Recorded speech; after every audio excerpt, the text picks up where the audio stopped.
All right, so my name is Shane Johansson, and I'm excited to introduce this podcast, The Average Joes.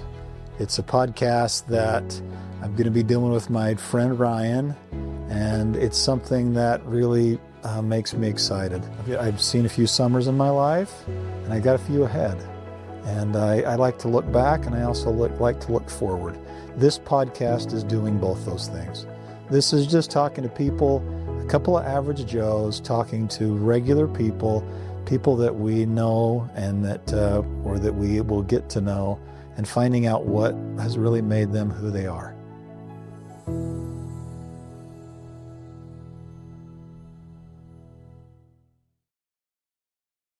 We're pleased to have Bryce Jones with us today. And Bryce is a neighbor of mine for, what has it been now, Bryce? 14 years. That's what it is? 14 plus or minus 6 months? Yeah. So got to know Bryce. Bryce is the man who, I just remember looking out my window one day and he's just out there by himself, starting with this piece of property that was sitting there. And he's got a tool belt on and he started building his own house. And over the course of, I don't know how many months, it seemed like probably longer for him than for me, but just watched Bryce basically build a house from nothing. And he's been my neighbor ever since. I think I came over once and gave him my glass of lemonade or wiped his brow, and that was mine. That's the work, for sure. Yeah.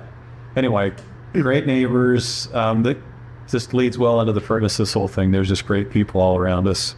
And the Jones family has been, and I'm looking forward to having Bryce tell us his story today. So thanks for having me. Looking forward to it. Yeah, pleasure will be all ours, I'm sure. Let's jump in. It's always fun to start with the idea of where you came from and where you were born and your family, those sorts of things. So tell us a little bit. How did it all begin? Where were you born and who were your parents and how did this all start? All that stuff. Well, so I come from a large family. My mom and dad had 8 children and I was the 4th born, and I was actually born here in St. George, but raised in Hurricane my whole life. And it was a lot of fun just growing up. We lived right at the mouth of a canyon. So our backyard was like 1,000 acres of a canyon with waterfalls occasionally when it flooded, just caves and all types of animals, and it was great. Had a big orchard, large garden. My mom sewed our clothes, my dad made the furniture, did the same thing as I did. I guess at this home we built our man. And just, that was great. But and they're still in the same place? Have they moved? They're still in the same home. Yeah, so they built that almost 50 years ago now. Yes. It's been home for me, and every time I go back, there's a lot of memories there. And I obviously look at the piece of land they have is just amazing. It's just right next to the mountain, right next to the canyon, and it's just a beautiful piece that you can enjoy so many memories there, going back and reminiscing. Yeah, that's incredible. So you inherited the jack of all trades from your dad, though. Yeah, I guess there's the meme that you say, I'm not really good at anything, right? Like I'm not the master. Jack of all trades, master at none. Exactly, and I feel like growing up without a lot of money, you learn how to do everything, make what you have work. And so it was a lot of fixing stuff, a lot of doing things just to make what you have work and get a little more life out of it before you threw it away. Yeah, that's cool.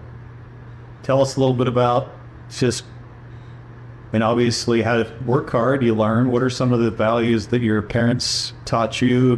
What did your dad do for a living? What was it like growing up in the Jones house? Well, so my mom was a professional seamstress and babysat the neighbors' kids and stuff like that. Okay. And so we always had a full house between the 7 of us sort of around, as well as all the neighbors babysitting kids and stuff. Our house was very chaotic all the time. My dad did and still does custom cabinets in Hurricane. Okay. And so he did custom cabinets and woodwork, and so all the furniture and all the cabinets and everything we had in our home growing up was all made by him. And I worked for him through high school and a little bit into college, and it was just one of those things that everybody learned. So my dad, my brothers, my sister, everybody was just over there working. Learned to work hard. I think more than anything, we had a garden, we had an orchard, we had animals, we had kind of what you picture as a farm life. Yeah. And, looking back on it, I didn't really feel this way growing up, but you could say we were poor, but we didn't know we were poor. Yeah. And it was just a good childhood. As I look back on it, we learned the things that were really valuable, the gospel and of hard work and appreciating what you have and the relationships with people and just all the different things that are good core values that you want to have in your life. And my parents were able to teach us that. You say you didn't know you were poor. You didn't have anything to compare it to, right? I mean, you didn't have any, you didn't neighbors that had more than you, the Joneses. Yeah, it wasn't, the Jones. You were the Joneses. It was easy to keep up. It was, I really look back on it and I think we didn't have the social media. We didn't have all that stuff. And people were just a lot more accepting and understanding more equal. People in different situations. Were there wealthy people in our ward and in our city? Yeah, but they didn't really snare down at us. They didn't say anything. And you didn't really feel out of place. Mm-hmm. We had a great neighborhood, a lot of good friends, and I feel a lot of us were in the same boat. And so it didn't really seem out of place. So we didn't feel poor. And I feel like if I look back, I felt like we just fit in with everybody. But looking back at what I have now compared to what we had growing up, just drawing a comparison now. Sure. Yeah, so but it was a great childhood. I think you learned the values that were really important. Yeah, that's cool. Hard work. Any other? Sounds like you guys were kind of the community house. So that was a big part of your life. Yeah. What other things did your mom teach you? Did you learn from? So aside from hard work, it was always working and then get to your whatever you want to do. So you do what you have to do first, and then you do what you want to do after that. But on top of that, I would say service was a big part of our life growing up. Just looking back at all the things that my parents taught me by example. It wasn't, hey, go do this for somebody else or go do that. It was, hey, get in the truck, we're going to go do this. And it was just kind of engraved in our DNA from no asking, just telling, let's go. Hop in the truck, let's go. Hey, so-and-so needs this, let's go do it. And that mentality, I think, contributed a lot to just that willingness to love and do for others. And then there were times where we were the recipient of that as well, and we saw it come full circle. And that definitely helped us understand the value of service for other people and the difference it can make in their lives. Yeah, that's cool. Hurricane High, is that where you graduated? Graduated from Hurricane High. Don't hold that against me. Yeah, go Tigers. I mean, it was a very different school back then. I remember playing soccer. I didn't play football, but my junior and senior year we went defeated. Like, we did not win a single game. And it was a hard time to be there, but it was a lot of fun. Yeah. Really good school, a lot of friends. It wasn't so big that you didn't know people. I think I knew pretty much everybody there and had an opinion of good or bad, whatever that was. And it's a great community. I mean, I coached out there for a number of years. Yeah. And you could feel that we're a tight-knit community. Everybody knows each other, and everybody comes out to the ball games. And I would imagine that'd be a fun place to. It was, and it was also good because everyone in my ward went to the same high school. Right. Here in St. George, Washington, we've got boys and girls, young men, young women that go to 3 or 4 different high schools, and it's a little hard to coordinate schedules and get participation and kind of support, but out there was definitely different. Yeah, everybody went to all the games, everybody went to everything. It was neat. Yeah, cool. So then you graduated high school, and did you go to college? What was your story from that? Talked to the coach, and it was pretty much a shoe-in at that point. And I was really excited to go to BYU, and I was born and raised BYU and all this kind of stuff. Okay. And so I thought it was just a no-brainer to go up there and cheer and go to the games, and I thought it sounded like a lot of fun. And I'd seen some of the girls that were going to be on the squad, and I thought, you know what, my odds are pretty good. And so I was planning on going to that. Their tryouts were like the 7th, 8th, 9th, and 10th or something of April. Okay. And then Utah had tryouts like the 3 or 4 days before that. Okay. And so I thought, well, it might be a good warm up when this girl's trying to talk me into going up to the tryout and help her make the squad at Utah where she wanted to go. And so I said, well, I'll go help you. Sure. It was a girl. It's another girl, a different girl. But I went up there with this girl to help her make the squad. And I ended up making the squad and getting a scholarship up at the U. Wow. And it was a better scholarship than I was going to get at BYU. And so I thought, you know, the girls here are cute and I get more money, which I was poor at the time. So it made sense. And Nicole actually made the squad as well. And that's my wife. Okay. But we met there. And we weren't partners on that squad, but we dated. And we dated for about a year, and then we got married. And then we actually cheered for the Utah Jazz as well after that. Fun. And their stunt squad as part of their entertainment with the bear and the jazz dancers and the dunk team. That's awesome. So we did that. And so that motorcycle ride came into what exactly. And I look at that and I think back of how the Lord had kind of directed so many coincidental things to just fall in line for the path. Otherwise, I never would have met my wife. Right. There's a 0% chance I would have ended up at the University of Utah, the cheerleader, to meet her.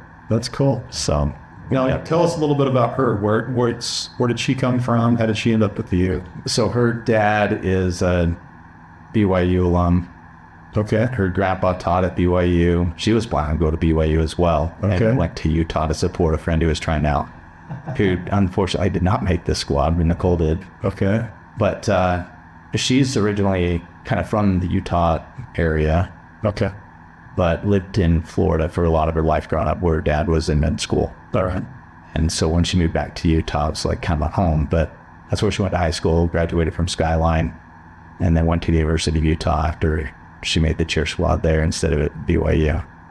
That was happening at the same time? Or were you both trying out kind of this? We both tried out the same day. Okay, really? First time, yeah. Both planning to go to BYU, both ended up making Both ended up in the Utah cheer squad supporting another friend. Right. Then my friend made it and was my partner actually when I was at BYU. Okay. And her friend did not make it.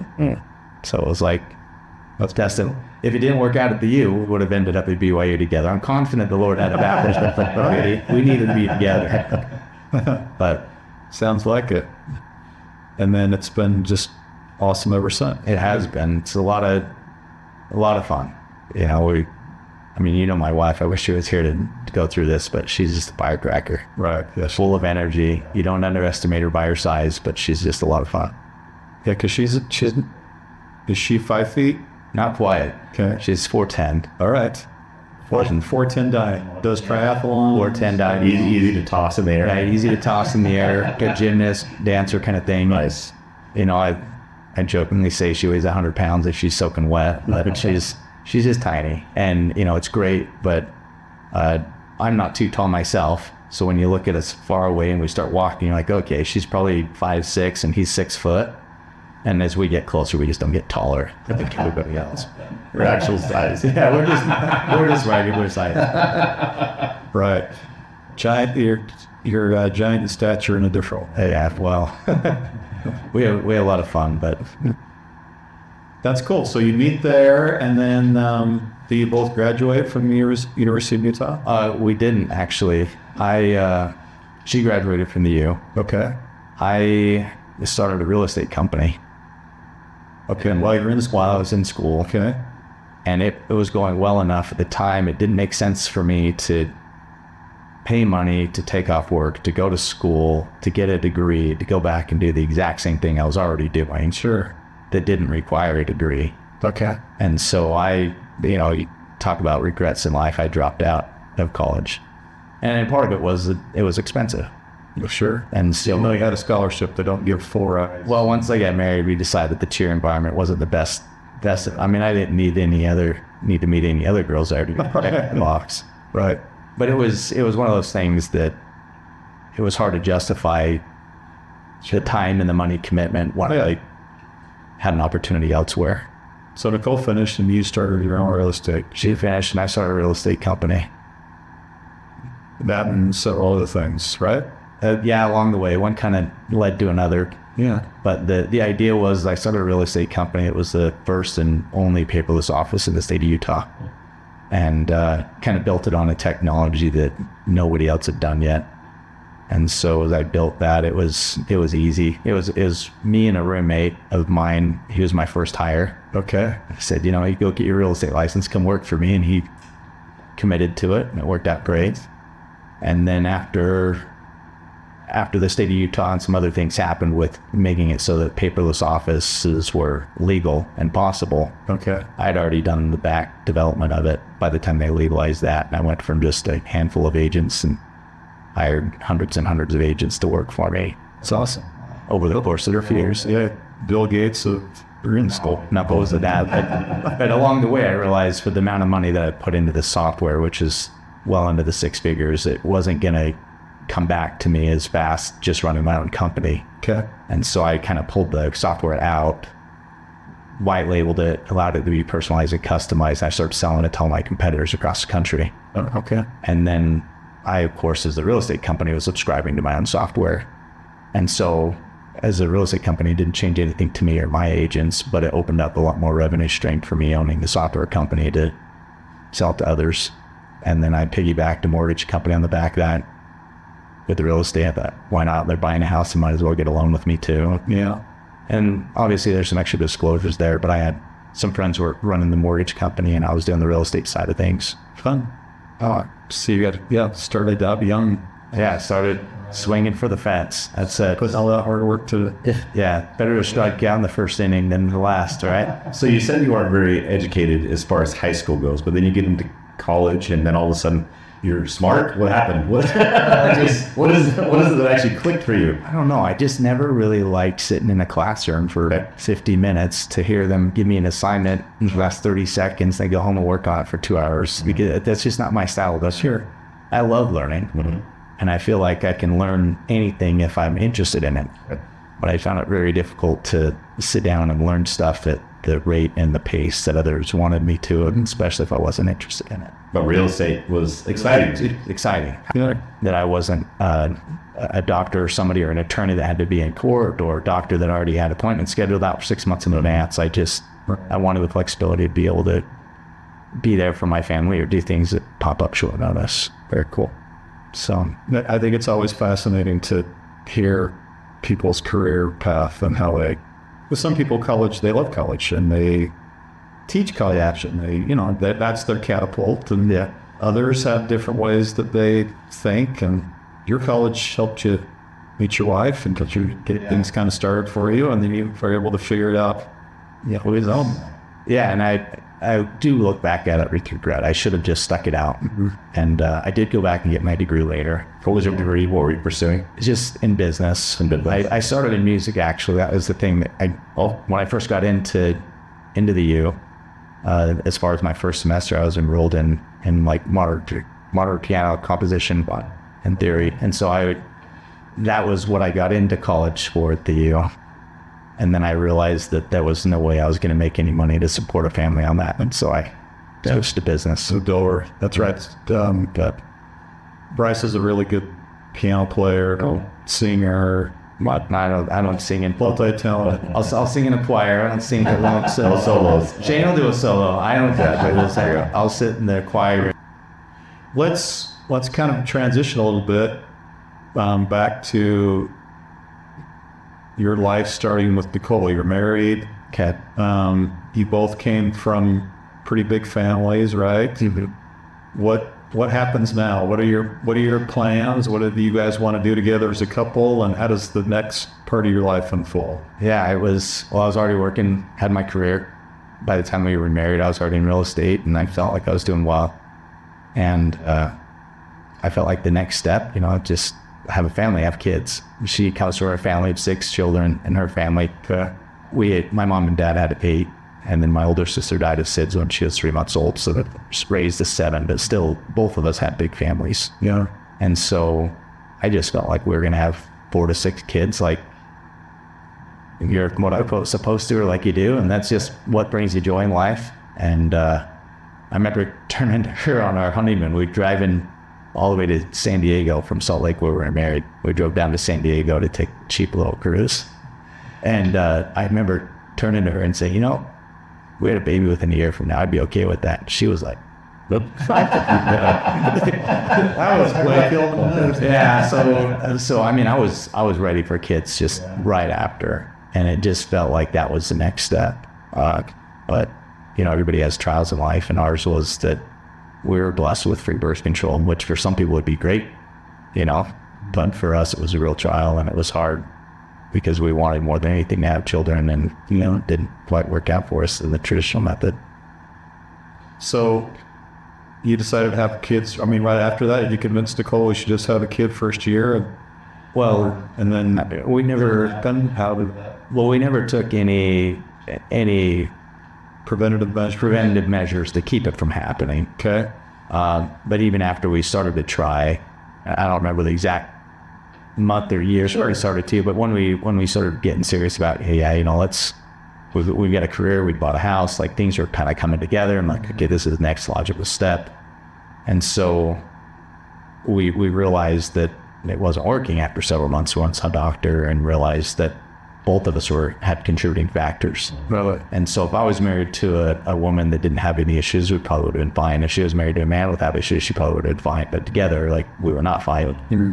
And so it was just one of those things that they said, well, you could try all these cheaper methods of infertility, but let's be honest, they're just not going to work because of the situation. Yeah. And so right off the bat, it was, you've got to do ICSI in vitro, which isn't just regular in vitro. They actually have to take the sperm and inject it into the egg. Okay. With a tiny needle. Okay. Which of course, It's it's a little more complicated, and it's super cheap. You know, I mean, you could either go buy Tesla or you could pay for it in vitro. But it wasn't cheap. It was very expensive, and we felt like we'd been blessed financially, and so it made it, I don't want to say affordable. It was still a stretch. Yeah. We'd save up money for months and then say, okay, let's go do this. And we started in Utah, failed. Started going to Idaho, failed. And I mean, after several cycles of the medications, the trials, the drugs, all the procedures and all the doctor's visits and all the hopes up and all the prayers and all the fasting and all the stuff, it just fail. You start to lose a lot of your spirit of, this is our method. Yeah, that must have been really hard. You're spending all that money, you're putting all your effort in, you're praying. So the sacrifice of it too, it's not just money, but like time. The time. You took all the time to do that. And nothing was happening. Did you feel like, God, why are you doing this to me? Yeah, and we go through a cycle, and it's several months. It's not like it's, when you're trying the traditional method, it's like, every 4 or 5 weeks you can try again kind of thing. Right. When you're doing in vitro, it's like a few months, like 3 months, 4 months, depending on which doctor you're working with and what they recommend. Right. But it was a very involved process, and the roller coaster of emotions of, hey, this is the time it's going to work, and priesthood blessings and reading our patriarchal blessings, just all those things that you try to find comfort and solace in. Right. And you think, why is this not working? Yeah. And it was up to that point, I would say, the hardest trial in our lives of just, we wanted kids more than anything, and it just wasn't happening. Right. And so it was time again, it wasn't working. And then we decided we were going to do one more cycle, and if it didn't work, we were going to adopt it. We were going to do foster care. We were going to do something else, whatever the Lord had planned for us. Okay. My wife and I were working in the temple, in the Jordan River Temple as ordinance workers. Okay. Which was a little bit different back then. Now it seems like a lot of people with families and younger families work there, but when we were working there, everyone would ask Nicole if she was even like, are you here to do baptisms? Like, no. I work here. The like, 410. She looked young. And so we were working there, and I remember President Vassal, who's in the temple presidency, set us apart, and in that blessing, he said some really personal things that he would not have known for himself. There's no way he would have known those things. And in that blessing, we were promised some really powerful things. And obviously that restored faith and renewed faith. But as we were sitting there working in the temple, one time Nicole came, she said, hey, I'm ready to go. Because we'd pretty much written off in vitro after all the failed attempts. Yeah. And it was really tried our faith. And I was like, I don't know that we could take another. I mean, our not that our marriage is bad, but I was like, I don't know that we could take another failure right now. Yeah, just emotionally. And so we went and took another shot at it. But she went and looked through, this is, you know, my wife, you know, this is like not an exaggeration. She looked at every single infertility clinic in the country and looked at the diagnosis and looked at everything, found the #1 doctor in the country. Okay. Happened to be in Dallas, Texas. And it was Dr. Koo. And we went down to Dallas, and another amazing spiritual thing, but we got down there and just this flood of the Spirit was like, this is where you're supposed to be. And Elder Bednar gave a talk years ago about like different ways the Spirit comes. You know, one's like the flip of the light switch where it's just dark and then immediate light. Yeah. And another is a rising sun that you don't necessarily notice it, just it's dark, and then a little while later you know it's light. That was a light switch for us. We walked in there and it was like just the Spirit just hit us and said, this is where you're supposed to be. That's awesome. And we went into that cycle of in vitro almost not caring what the outcome was because we knew we were supposed to be there for whatever reason. Wow. And after all the cycles and all the embryo transfers, all of everything we've done, we got pregnant and we had Kale, our oldest son, who's now 15. And it just felt like a miracle of just, wow, you know, we have a child, you know, like all of these promises do actually happen or mean something. And, how long was that process then, between the time you were married or started thinking about kids until you had kids? About 6 years, just over 6 years. So obviously there are people that are childless for way longer than that. But for us, it felt like an eternity. It felt like a trial that was just never going to end. Yeah. And then after that, you know, I had a kind of busy church calling, and I was running multiple companies, and it was busy. Right. You know, well, you between had to make money to pay for all these. Yeah, exactly. And I was like, well, something's got to go. I wasn't going to quit the church. I wasn't going to quit being a family. And so I thought, some of these companies have to go. Okay. And so I looked at the one that would take the least amount of time and provide the most income, and I sold everything else. And that freed me up because the one I decided to keep was my software company. Okay. And that was in the end of 2011. And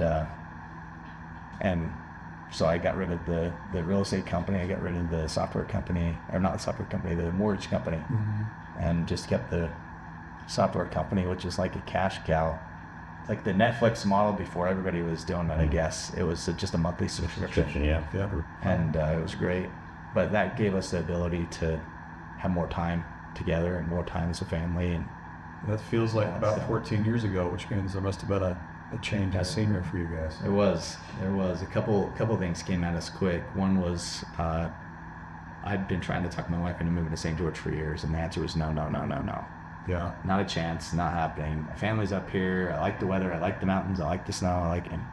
And St. George is hot. I don't want to be there. And a million other things. Right. And then one day she sat up in bed and she said, I feel like we should move to St. George. And I was like, are you serious? And she said, yeah. And I'll do it on one condition, that in 3 years, I get the unilateral decision if we're moving back. I was like, done. Like, where do we sign? So we listed our house and we sold it like almost immediately, which is kind of unusual. It was the first home to sell in our neighborhood in like 3 or 4 years. Oh, wow. It was just... So it was right. It was right. Yeah.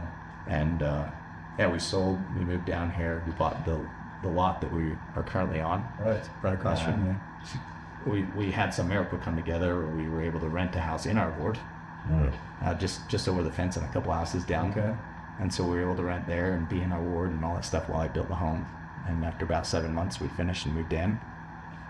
You and your dad, basically. Yeah, my dad and me. And I mean, I subbed out all the stuff that was really bad, like drywall and stucco and stuff. But yeah, I did. Like those two things. Those are like your two things. Well, you say all the stuff. Yeah, all the hard stuff. But I mean, my dad does cabinets, and so we did that. Sure. I did all the tile and the woodwork and the All the framing and electrical and all this stuff. It was fun.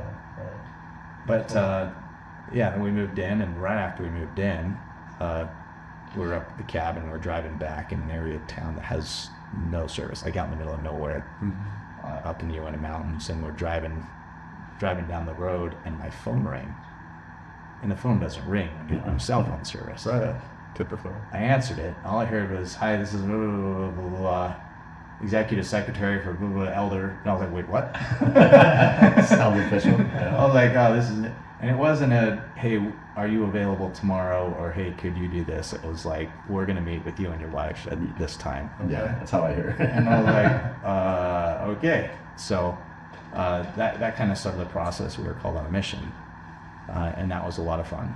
What mission was it? You told it around the world? Or no, it was here in St. George. We're the directors of the Family Search Library. And so kind of an unusual calling. We never put out our papers, we never did anything. I have a suspicion on who to blame for how my name got brought up in those circles, but it was definitely a surprise to us. And this was when the library was first opened, or what? It was, or was it shortly after? So we were renting a building. Okay. We were renting a building, and we worked to design and work on building the new building that's by the temple. Yeah. And so we were called to kind of try and get the younger generation more engaged and involved in family history. And so you see how the Lord has prepared you in various ways. I had real estate background, I had software background, I was young. Kind of fit that mold. I didn't know anything about family history, so I don't know what I was breaking. But when my wife and I were called, we were absolutely prepared for that in various callings and things we'd had up to that point. And to be able to go in and just let the inspiration flow. Right. And it's really neat now to go into the Family Search Library the way it is now and see, that's that way because of that inspiration that I got to receive. Yes. And it wasn't, I'm not taking credit for it, but anybody who's ever had inspiration come, it's just, you feel blessed to be the conduit.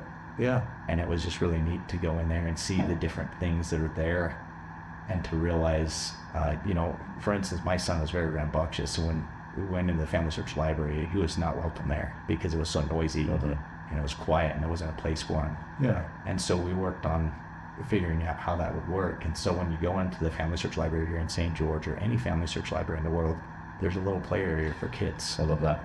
And that's because of Kale.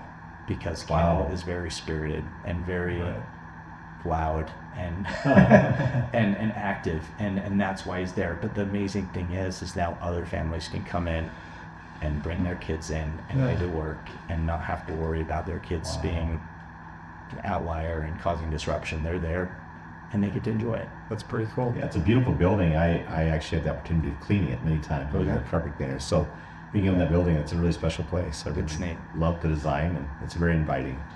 In fact, we were there just recently. We just did a recording Our there. very first podcast. Yeah. So how long did you do this mission? And which is not very common. You have a young couple with one little... Yeah. And how old was Kale when you were doing this? He was, I think, 2. Okay, so you were over there working with a 2-year-old? Yeah. Hence the playroom. Yeah, and it was like a 7-day-a-week thing. It wasn't. It was a good thing I wasn't working, right? I quasi-retired, and that worked out well because if I was working, there's no way I'd have lost my job, been fired, or something. Because it was very demanding, but it was such a blessing at the same time. And the relationships we developed, the blessing was to be involved and engaged in that, and to see us go from a little rental place behind the Cafe Rio building. I don't know if you remember that or not. Down to this beautiful building right by the temple, and now that went into that, it was just amazing to see that go full circle. Yeah, pretty cool. So and then we got released and we just went back to the ward calling and been there ever since. Nothing big or exciting has happened since then. I absolutely say so. You're semi-retired, you said. At that age, and you're like thinking, well, I've got a lot of money coming in, so I can do anything I want to right now. But you decided to serve a mission.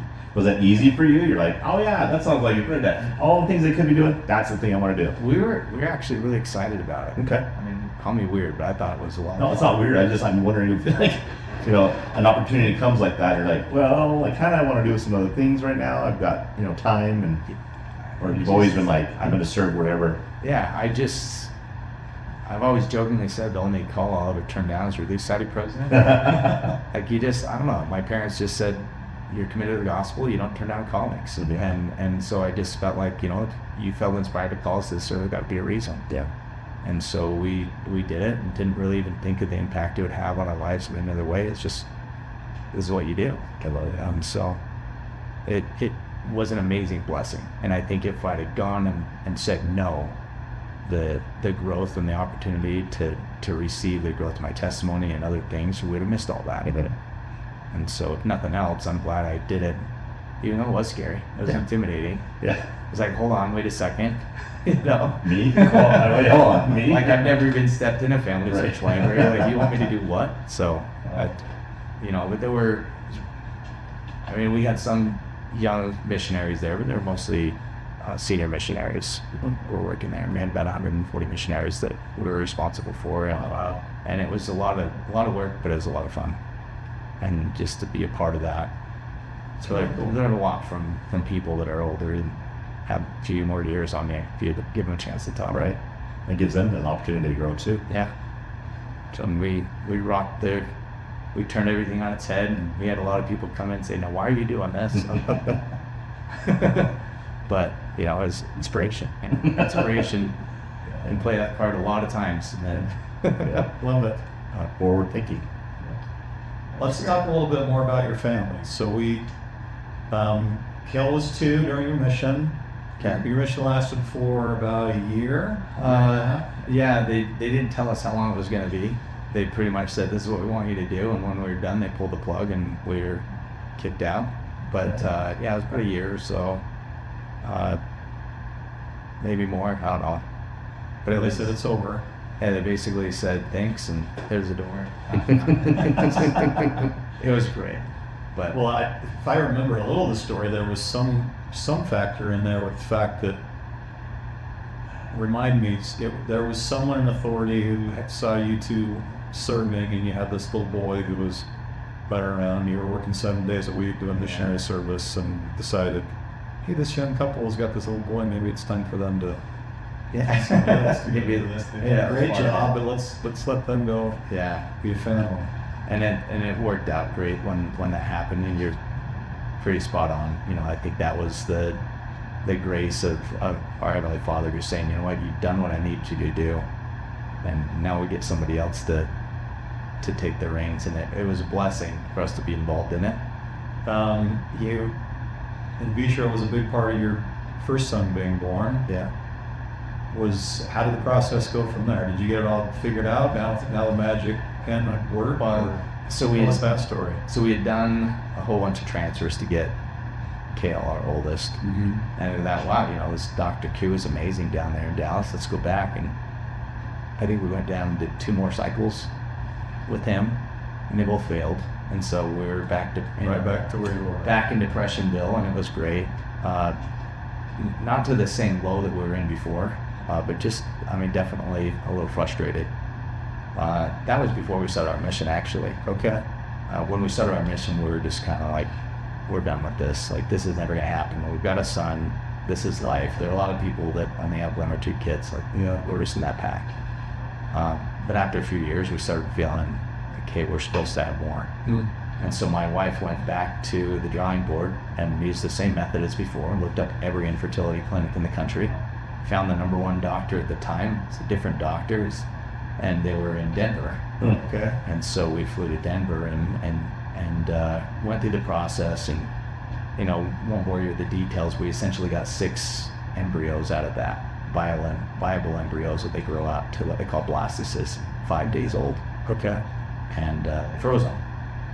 And then we went in to do those transfers, and they transferred 2, and we got twins. And so we had 2 girls and a boy now at this point. And then we thought, well, that's our family, but we still had these 4 frozen embryos. And we thought, well, at some point in time, we got to go transfer those. Might as well get it done. Like with our record, we thought we're like, one for 12 or whatever at this point in time. I thought, we got twins. That was just luck. We're not going to get any more. Every other time we'd had 6 or 8 embryos, like we transferred, and it's failed, everything. And so this time we go in there, and we had babies that were very, very young. I think we were, I don't know, maybe if I did the math, I would call it a year old. Okay. And we went back in for cycle number 2 and started in vitro again, fully anticipating it was going to fail. And we got pregnant with our second set of twins. And you don't make this stuff up. Like, this is just cruel and unusual punishment. But so we had 4 kids 2 and under. Wow. And we still had 2 embryos sitting there that were as good a quality as the 4 little kids we had sitting at home. And you were born, and so you thought, well, And no, we sat there like, we cannot do this again. Like, we need to get a hold of our lives. And anybody who saw us in that period of time, we're like, okay, we can't give the Joneses anything, because they have their hands full. I mean, like, I can't even imagine. I mean, 1 set of twins, crazy. 2 sets of twins within 2 years. 2 years. It was brutal. Anyway, but it was tough. And then finally calmed down as they get older. And we went back for our 3rd cycle, our 3rd set of twins that we got. How much longer was that? How much time? That was about 3 years. Okay. We realized 2 years is too close. 3 would probably be okay. Yeah. So we had that other set. So timeline, it was the first was after you got married. How long before the first was born? About 6 years. 6 years. And then 5. Okay. I took the first set of twins. And then 2 more. Oh gosh. And then 3 after that. Holy cow. And Now, if you said the second time you went, you thought, there's no way this is going to happen. We're just shooting blanks. Yeah, we're just going to do this to do it. Yeah. And then you went back. What was the feeling the last time when you went? Did you also think pure like fear? Like, I mean, it was absolutely pure fear. And we thought about it. I mean, if I'm completely honest, there are a lot of options when you do in vitro. And I think we'd scoured through the church handbook and thought about it, prayed about it, fasted about it, gone to the temple, all types of decisions to try and figure out what are we doing with these embryos? Because there are options, right? You can donate it to science, right? Which we were never okay with. We felt like we'd created life, we need to do something. Mm-hmm. And I'm not judging anybody who may choose something different. Sure. Just our personal decision. Yep. You could also donate to another couple who can't get their own. Right. And I was like, God, that'd be weird, be walking down the mall and saying, I couldn't look. So I was like, I don't want to do that. And so we knew we were going to transfer it, but it was just a matter of when. And so that was the hard thing, I think, for us, is to just go and say, all right, this is what the Lord wants. This is what the Lord gave us. We're going to go do it. So you felt an obligation because these were your embryos. Yeah. And so we feel like we ought to see this through. Yeah. We felt like it was a little bit different than if you just, with other people deciding they're done with their family. I don't think they've actually conceived life and started life at that point. But we knew we had 2 viable embryos that were identical to the other 4 that we already had. Cool. And so it was a lot of this moral, hey, what do we do? Yeah. And again, I'm not judging anybody else. But for us personally, after all that thought, after that prayer and fasting and just years of thinking about it, we just said, finally, we're going to do this. And whether it works or not, we'll leave it in the Lord's hands. Yeah. And we got pregnant with twins. We got pregnant and we found out it was twins on our anniversary. We just cried. It was brutal. Was it happy tears? Or? They were a little bit of both. I mean, we were really. Sure. I mean, obviously, whenever you find out you're expecting, there's a lot of that joy of, here's these special spirits that are going to be entrusted to us, and you look forward to being their dad and whatever else. Sure. So there was that component of it, and there was the reality of what day-to-day life was going to look like. Scared, right? Of just. We already felt overwhelmed, and now here we're going to throw 2 more into the mix of things. Yes. And they probably wouldn't call her to be the women's president again. So no, that was. Luckily, that was done.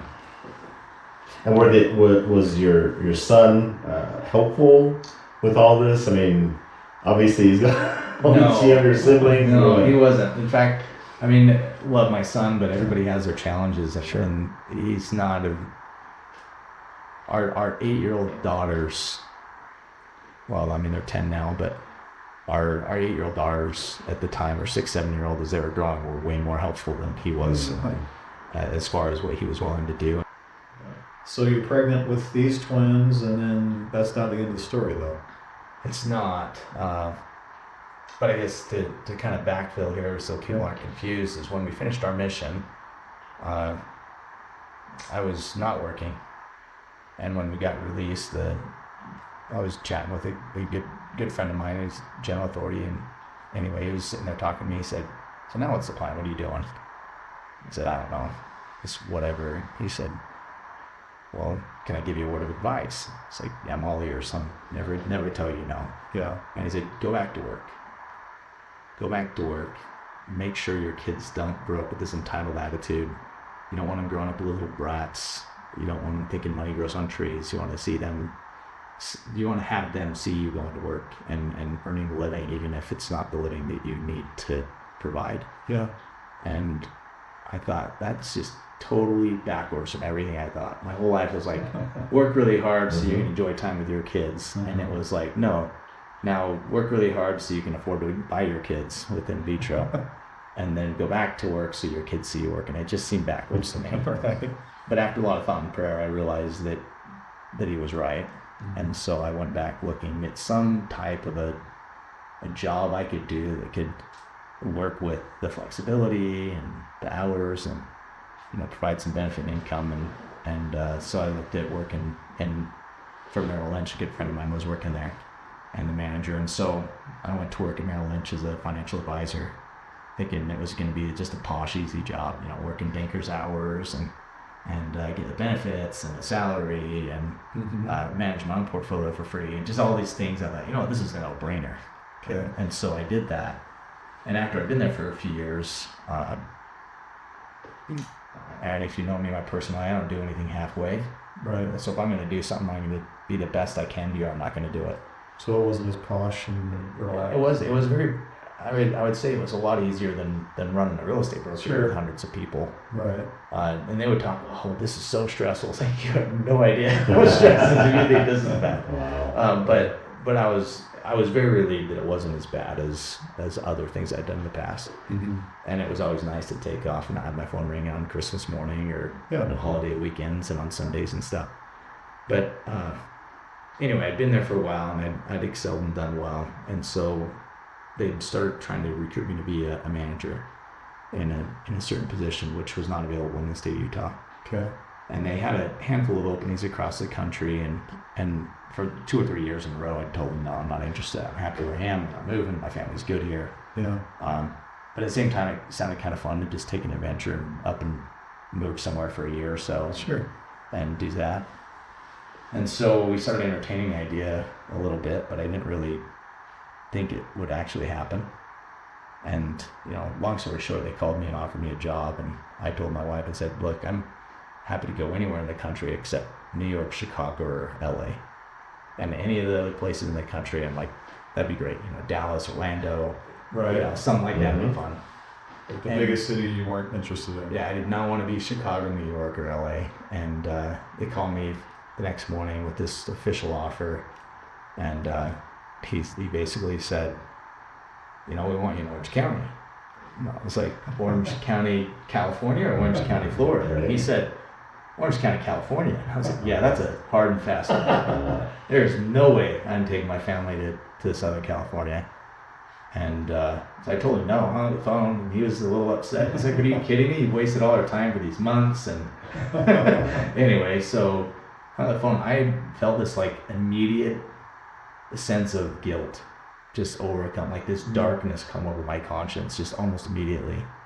And it wouldn't go away. I didn't sleep very well. The next morning I woke up and was like, I feel like I made just a horrible mistake. And so I called him back up and I was like, hey Jeff, I'm sorry. You're gonna think I'm a total flake, but I need to take this. I'm on board. I'm committed. I'll do it. Okay. And he's like, all right, I need you down there, whatever it was, October 1st or something. And I was like, all right, well, that's kind of quick. It was 2 weeks away. Wow. Anyway, so I moved down there and went to work, and Nicole was going to come join me. But right before we moved down there, we'd gone into a doctor's appointment here in St. George to see the status of our twins that were several months along. And everything looked fine. Everything measured well. Everything was great. And then we moved down there to California and found a great place to live, started working, do all that kind of stuff. Nicole moved down and she was trying to find a doctor to finish out the pregnancy and have the babies. Mm-hmm. And her criteria was she wanted to be within 20 minutes of our house, which if you've ever been in Southern California, nothing is 20 minutes from anyone's house. Mm-hmm. And anyways, so she called, and everybody was telling her, no, you're too far along, no, we don't take high risk, no, you don't know this, blah, blah, and there was nothing. And then she got a call back from the doctor who said, yeah, I just had a cancellation, I can see you at 3:30 this afternoon. And so she called me at work, said, I'm going at 3:30 today. And she went in there, and within just a few seconds of starting ultrasound, this doctor, who later we come to find out is a nationally acclaimed, very well-known doctor for this undiagnosed situation that we'd had in this pregnancy. And she was like the foremost specialist in that diagnosis and treatment. And so we left that day with a very strict regimen of every 48 hours, certain tests being done. And if these criteria cross at certain levels, that we're going to deliver the babies. And anyway, so it was a very big wake-up call and a miracle to us to realize that we went to California, not necessarily for a job or for the income or for the prestige or the status or anything. It was strictly to be with that doctor during that pregnancy. And Because she discovered something that would have not. she realized that even though we'd had twins 2 times already, and if you, again, my wife's tiny. Yeah. Like, I mean, her weight, like, she went from like 100 pounds to 150 pounds with every twin pregnancy, and then, back. and so it was crazy. And so we thought, she's fine. She's done this twice before. Should we get again? Yeah. But this time it wasn't the same. And so she recognized that there were some issues with the pregnancy. And so, long story short, when they were born, our baby son lived and the daughter was not. And so, in my mind, I realized that the reason we were down there was because our Heavenly Father knew that we weren't going to be able to bring Lexi with us, but we were going to bring home Luke, and that needed to happen. And nothing against any doctor's or hospital here, but I don't think it would have happened had we stayed here. So you were, the blessing, of course, that you were with this doctor was able to save one of your babies, and the other one didn't, and you guys are also in California. Yeah. Yourselves. What happened from there? How did that? So, Nicole wanted to move back, be by friends and family. While we were going through that, our ward here, we didn't sell our home here. We just kept it. Okay. And there wasn't anybody else living here, so it made it easy for her to come back. Yeah. And so when she came back, our ward just fully embraced her. And at that point in time, I thought, well, now we got to figure out getting into this house in Southern California. Yeah. Anyways, so I was able to commute back and forth for several months. And then I finally went in and I said, like, this is not going to work. You either need to figure out a way for me to get back to Utah, or I'm going to have to leave. Yeah. And we weren't able to work it out. And so I ended up leaving Merrill Lynch and breaking off on my own to start my own financial advising practice, just so I could have something to do, right?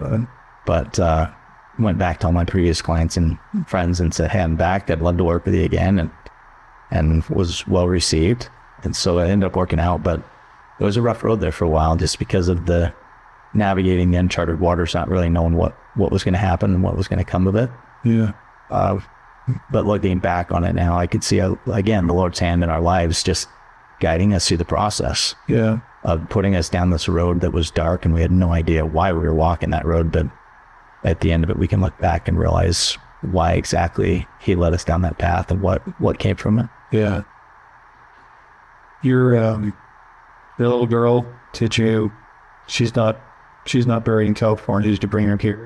We brought her back to Utah. We buried her in Tonnaquint, which is just on the west side of St. George here. And I don't know, that's a tough thing. I think a lot of times for people when you're going through a pregnancy, you make all these arrangements, you make all these plans, you buy clothes, you get the crib, you get a car seat, you get diapers and formula and wipes and whatever else, and you get all the stuff and you're ready to go for that, and you've got it all planned out, and you have baby showers that bring you stuff, and you just think, you know what, we're ready to go for this baby. And I think there's something different when you go in and you think you're going to bring home a baby and you end up not. It's hard in so many ways, because you still have, for some people it might be the financial thing, is you still have to pay all the delivery fees and all the deductibles and all the insurance stuff and all that kind of stuff. Yeah. But now you're stuck with burial fees and the headstones and all the different things you take planning a funeral and doing stuff like that. Plus the emotional toll. And the emotional toll and trying to make those decisions at the time and go through things. And for us, we had a baby that was alive that we were trying to take care of. He was in the NICU for a little bit. at the same time. I'm trying to plan a funeral and juggle that. And we're in California with our son and trying to figure out that we're going to bury Lexi up here in Utah. Right. And I was still working, and it felt very, very split. And it was a very tough time on us emotionally and on our marriage, to be honest with you. It was really, really tough. They say a lot of people their marriages don't survive the loss of a baby, and I could see exactly why. Even though there's no blame. There was no blame on either of us, thankfully. I think there are some people we've seen that there's one spouse or both spouses feel some sense of responsibility for whatever reason they've lost their child, and we luckily didn't have that as an issue. But it was still heartbreaking, and everybody grieves their own way. Yeah. And I think the really unique thing about that is we were both going through the same exact process, going through the same exact trial. I didn't know how she felt. She didn't know how I felt. And so it was one of those things where I couldn't necessarily say the words or be there for her in the way she needed. And she couldn't say the words to comfort me and be there for the way I needed. And, that kind of thing, I think anybody who's gone through this, it's different for everybody, but for us, and for me especially, I realized the only way I was going to get through it wasn't necessarily to lean on my best friend and my wife. It was to lean on the Savior and the atonement, and to be humbled to my knees enough to get down and say, look, I can't do this on my own. I don't know how to do this. I don't know how to be there for Nicole and get through this on my own. And there's just all those emotions and all those things going on, and to feel the comfort of the Holy Ghost, like really feel the Holy Ghost strengthen you, and to be able to turn over to the Lord and feel the power of the atonement in a way that a lot of people don't really get to feel. That to me was just such an amazing experience, and to be able to just have that testimony growth from that. It made it bearable. I'm not saying it made it easy, because it wasn't. It still isn't. It's hard, and as we look at our cute little boy that's grown, every time he does something for the first time, we wonder, what would Lexi be like in this? What, the first time he does something, and say, what would she have done? And it's, we've had twins before, so we know what that's like. Yeah. We've seen, they're just lockstep, they're best friends, they're just always together, they're just doing everything together, and Luke's not going to get that. And we miss her. And if anything, I feel like it's been a good thing for us to have a heightened awareness of the importance of the plan of salvation in our lives. Why are we really here? What are we really working towards? And it gives us a lot more of a why to live our lives in a way that we can get back to her. Yeah. Obviously we wanted to be together as a family, but when we're all here, it's hard to be motivated because you don't really feel like there's a separation. And to get back to our Heavenly Father, I think everybody, on paper says, yep, want to do that, check that box. Right. But it's a little bit different when it's a child of yours that you feel like I don't want to say was robbed of, because we know and believe we'll be able to raise her and be with her again. But there's that longing of, wait a second, we're missing somebody. Yeah, somebody's not. And in order to qualify to be with her and be able to raise her, we have to live our lives a certain way. And so it's given us that added element of desire and a why in our lives. So I love that. Useful. But there's one other thing that's really interesting about that is when we were in California, my wife was given a little box, and in that box had a pull out little mementos of things to make, like a little ornament and a little footprint thing, a little hand cast, and do the different things. Because when you have a baby like that, you're given a very limited amount of time before they take them. And it sounds horrible, but they literally take them from your arms and take them to the morgue. Yeah. And no mother wants that to happen. And honestly, I think that was the longest walk of my life, is to walk and turn our daughter over like that. It was really, really hard. Yeah. But you're only given a certain amount of time with them. And so there are a certain number of things that you're allowed to do. And so we got a little box that made that a lot easier for us to get through. And in that box had some things, some mementos that we were able to do, and then keep as keepsakes because once you bury your son, your daughter, or whatever, like you don't get a chance to go do anything again. Yeah. And so we got a little box like that in Southern California when we came back to Utah, and on our baby's first year birthday, part of our celebration was, you know what, we want to go and make some of these boxes. And using some of my cabinet skills growing up and my dad working that, and the fact that we also have a laser engraving business that my kids run on Etsy. And we thought, well, we have the tools and resources to put together something really meaningful for some families. And so we put some money in the pot, so to speak, and put together maybe half a dozen or so of these boxes. And we thought, we're going to go get these to the local hospital as a birthday present and a tribute to our daughter, Lexi. And so we did that, and they called us like, I don't know, a week and a half later, and we're gone. We're out. Oh, wow, that fast. Yeah. And it was heartbreaking. I was like, well, all of this? Like, what? And so we realized that there was a big demand and a big need for that. And so, you know, with background setting up companies and doing things, my understanding of financial advising and stuff, I thought, you know what, we need to set up a 501c3. So it's a tax advantaged organization. We can raise the funds. We want, well, it's kind of thick. I said, there's tax advantage, nonprofit. And if we're going to do it, we're going to do it right. And so we set up the Carry You Foundation. And for the last several years, all 3 years now, we've been supporting the St. George Hospital in its entirety, to where the need was when we first talked, and they said, well, we'll probably do maybe 30 or 40 a year. And this last year, it was well over 80.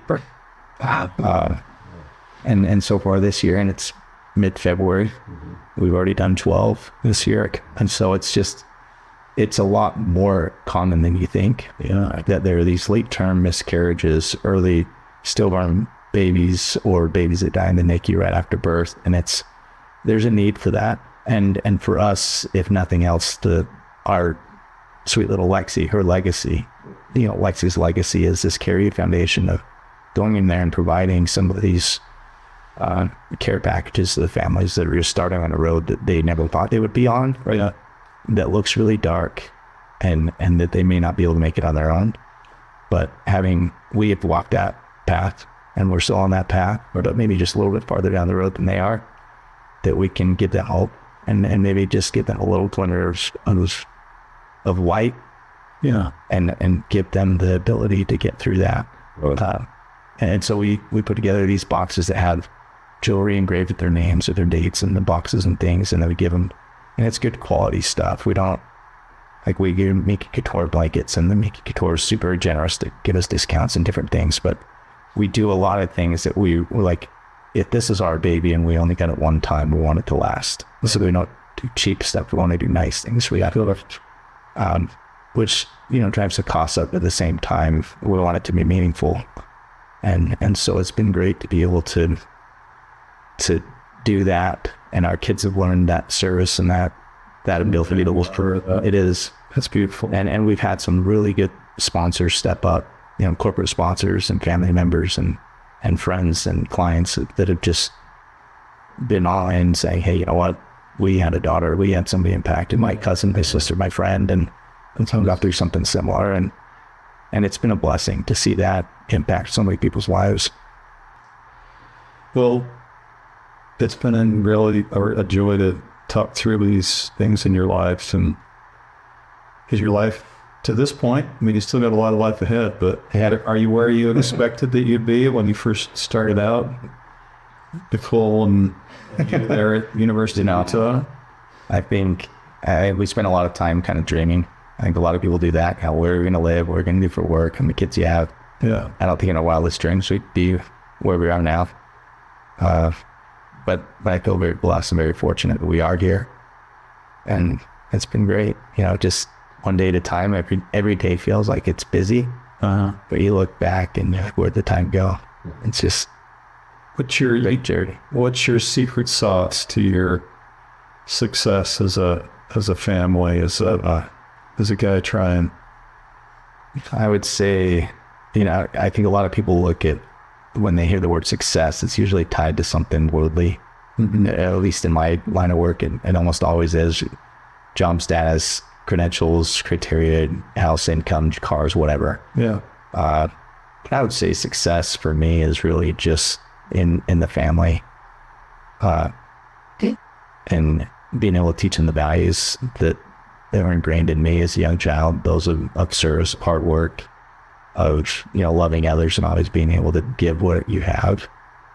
And so I would say that if I would say it's secret sauce, it's led me where I am, or given me the success as I would measure it. Mm-hmm. Wouldn't be just be willing to serve in whatever capacity, and always be looking for opportunities to serve. Right. Bryce, thanks so much. This has really been a pleasure. We really appreciate it. Thank you. Our premise so far continues to be true, which is that we're just surrounded by some really great people who have fantastic stories to tell. You don't need to look far to find just incredible people around you that inspire you, that help you to want to be a better person, make you realize that life's just filled with great people. And thank you. It's a pleasure to have you here. Thanks to your wife, Nicole, who took care of the kid and get us in the bed. Yeah. With us, and we just really appreciate it. So thanks so much. Well, thank you again. Appreciate it. It's been enjoyable.